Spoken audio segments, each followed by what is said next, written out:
स्वागत है आप सभी विद्यार्थियों का एक बार पुनः Subhash study centre YouTube channel पर। और आज का यह वीडियो कक्षा 10 के छात्रों के लिए महत्वपूर्ण है, क्योंकि इस वीडियो के द्वारा हम आपके साथ साझा करेंगे बिहारी लाल जी का जो भक्त शीर्षक पाठ है आपकी पाठ्य पुस्तक में। और इस पाठ का यहाँ पर आप देख सकते हैं चौथा दोहा, जो कि इस प्रकार से है। अधरे धरत हरि कै परत, ओठ दीठी पट ज्योति, हरित बांस की बांसुरी, इंद्रधनुष रंग होते।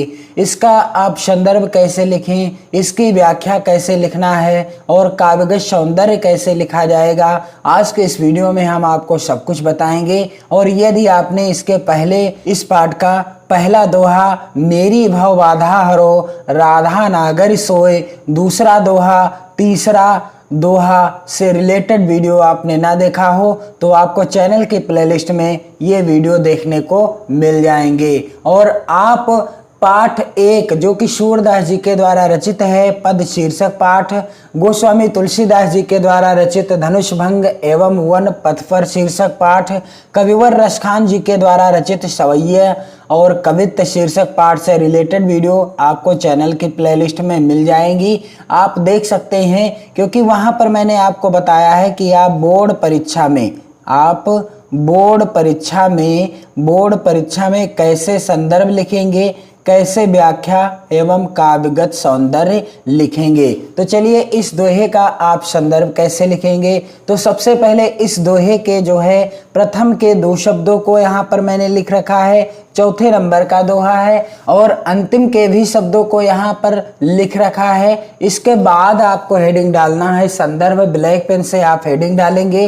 प्रस्तुत दोहा हमारी पाठ पुस्तक हिंदी के काव्य खंड में संकलित भक्ति शीर्षक दोहों से लिया गया है, जिसके रचयिता बिहारी लाल जी हैं। प्रस्तुत दोहा हमारी पाठ पुस्तक हिंदी के काव्य खंड में, किस खंड से है?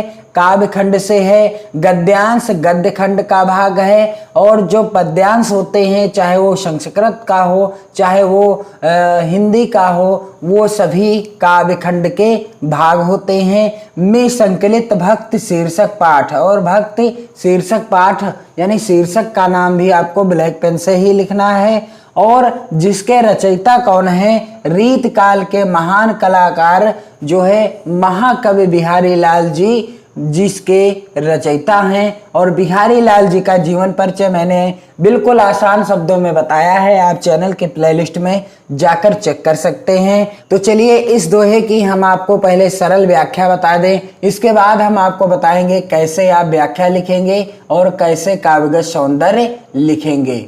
अधर धरत हरि कै परत, ओठ दीठी पट ज्योति, हरित बांस की बांसुरी, इंद्रधनुष रंग होते।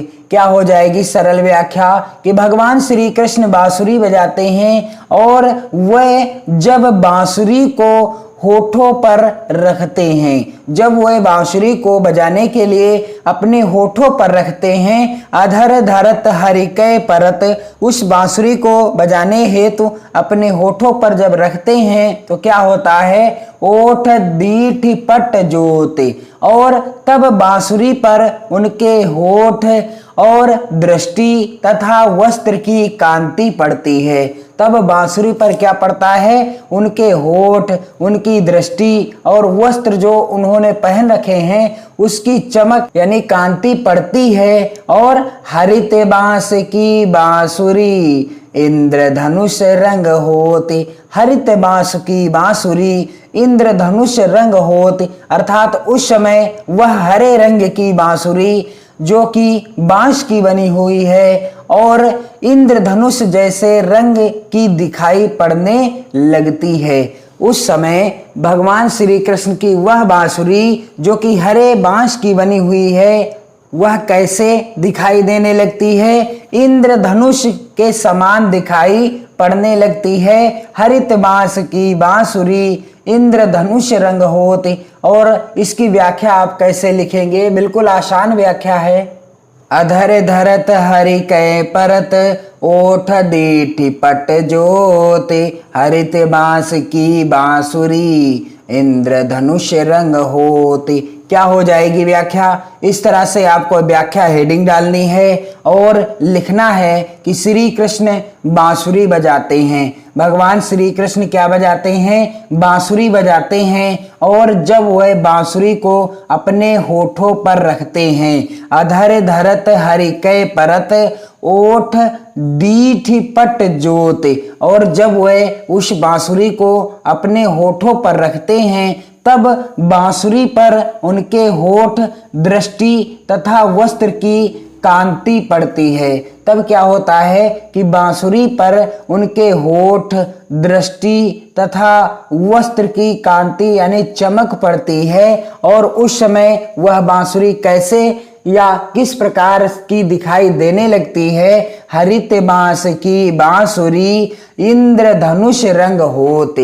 हरित बांस की बांसुरी, और वह जो बांसुरी है किसकी बनी हुई है? हरे बांस की बनी हुई है। और उस समय वह हरे रंग की बांसुरी इंद्रधनुष जैसे रंग की दिखाई पड़ने लगती है। उस समय वह हरे रंग की बांसुरी किस तरह की दिखाई देती है? जिस प्रकार से बरसात के माह में इंद्रधनुष का जो है सौंदर्य देखने को मिलता है, अर्थात जिस प्रकार से इंद्रधनुष का रंग होता है, ठीक उसी प्रकार से बांसुरी का भी रंग हो जाता है जब भगवान श्री कृष्ण उस बांसुरी को बजाते हैं और उनके होठ तथा दृष्टि तथा वस्त्र की कांति जब उस बांसुरी पर पड़ती है, तो वह हरे बांस की बांसुरी भी इंद्रधनुष के समान रंग की दिखाई पड़ने लगती है। अर्थात जिस प्रकार से इंद्रधनुष का रंग होता है, ठीक उसी प्रकार बांसुरी का भी रंग दिखाई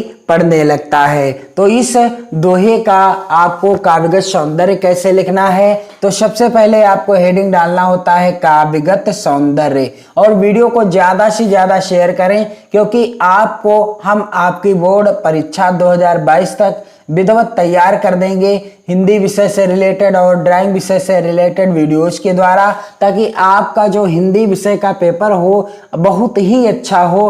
कहने का अर्थ है कि बहुत ही अच्छे अंक हो, क्योंकि यदि शुरुआत अच्छी होती है तो अन्य विषयों का भी पेपर अच्छा ही हो जाता है। तो चलिए काव्यगत सौंदर्य में आपको लिखना है, बांसुरी के इंद्रधनुष जैसे रंग की हो जाने से होठ की कालिमा, दृष्टि की श्यामलता तथा वस्त्र की पीतिमा व्यंजित होती है।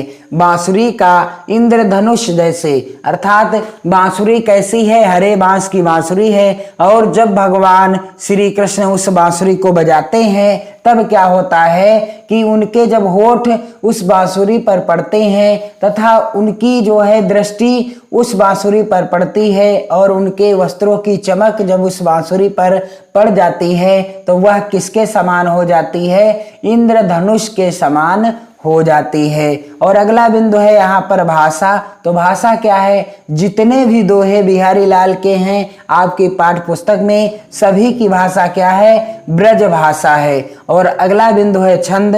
तो यहाँ पर कौन सा छंद है? दोहा छंद है। कौन सा छंद है? दोहा छंद है। और अगला बिंदु है अलंकार। तो यहाँ पर अलंकार कौन सा है? अनुप्रास तथा यमक अलंकार है। अनुप्रास तथा यमक अलंकार है। इसीलिए तो आपसे हम कहते हैं कि आप नोट्स बनाते रहें, ताकि आपको समझ में भी अच्छे से आ जाएगा और साथ ही साथ आप लिखने के आदी हो जाएंगे।